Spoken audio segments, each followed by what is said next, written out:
I've asked the mother to bring one of his pictures. But when he was in primary school, he always thought of, I want to be pilot. So when the school was doing some activities, they will ask them to wear, if you want to be doctor, you wear doctor uniform. Career day. So they wear pilot uniform. So I've asked them to bring. It's okay. It's okay. It's okay. A father forced into pain. Okay. Sorry, my brother. I've asked my wife to bring that picture. I think there's a last bed. I will do a cake. I'll put it. 11-year-old Sylvester, his son, killed in the most horrific act of savagery. It all started here, Dowen College, Lekki, in Nigeria, where the young student was forced to drink a chemical of sorts that has burnt his entire lips, leaving in its wake blisters and nothing to spare. This particular footage was taken on his dying day in bed. Hit my son like this. My God will not forgive them. The God I'm serving will bring judgment upon them. In a state of utter disbelief, his mother prays. But prayer wouldn't help save her son on this day. This is heart of evil. 3 senior students of Dowen committed the crime. At least 2 of them are at large, according to authorities, taken by their parents and flown out of the country. But justice will not be denied for the helpless young one.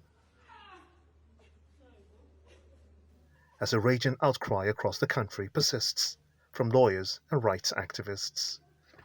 Every parent who paid to educate and to accommodate his child in that college will be thinking that there will be excellent security system, that there wouldn't be any reason to fear that they will be miseducated or will be that disciplinary measure will be misapplied on such children to the extent that it will become injurious to them, not to talk of having bodily harm and ultimately leading to death of his students. That is unfortunate.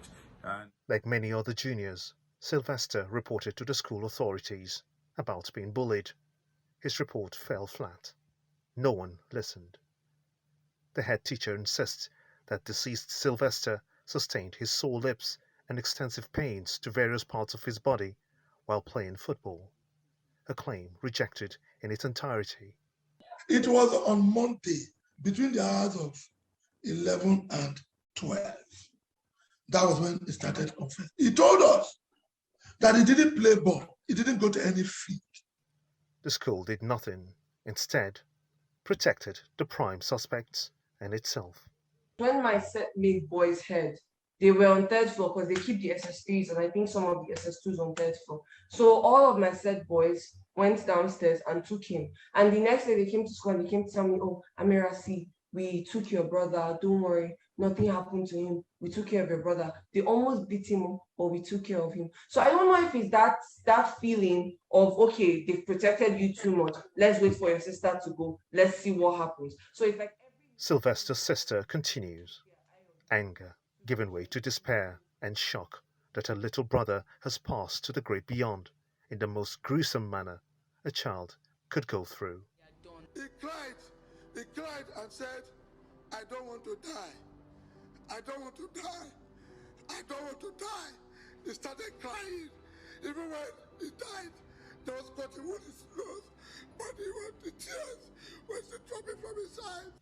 Already the state government has shut down Dowen and full investigations have commenced, drawing more reactions from society. We spent 19 days on the streets asking parents to stop bullying in secondary schools. We have a culture and a custom of bullying in secondary school. Now we are witnessing the death of a 12-year-old son. In fact, 11-year-old at the time when he died. We are asking for the intervention of parents, the government, and it is evil to take those children out of Nigeria or wherever to spring them out of school when they have to account for what they have done. It starts from home. The hardened criminals we have in the world, in Nigeria, wherever, right now, they came from homes, probably would have been stealing or doing some one or two sort of things, right from when they were young, and their parents or people, their guardians didn't caution them or do enough. You understand? So I don't think we should. I don't think stopping the schools from existing will solve it. It will not.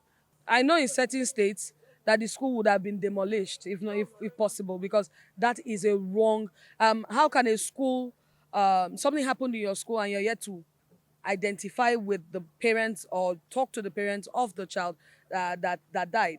That's wrong. So for New me, media will not be ignored as the story goes viral. Kate Henshaw, a Nollywood actress, condemned the killing of Sylvester Oromoni, calling for the return of the two seniors who perpetrated the act.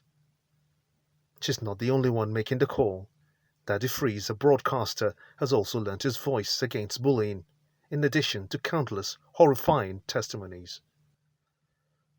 Juvenile delinquency, peer pressure, perhaps comes to play, with many parents wondering what could have gone wrong in the upbringing of wards turned violent bullies in secondary schools. For students of Darwin, some of them already graduates, but will not forget in a hurry the kinds of torture and bullying that they also faced while they were in school, leaving with them emotional scars that will linger for long. Gimba Umar, Control TV News.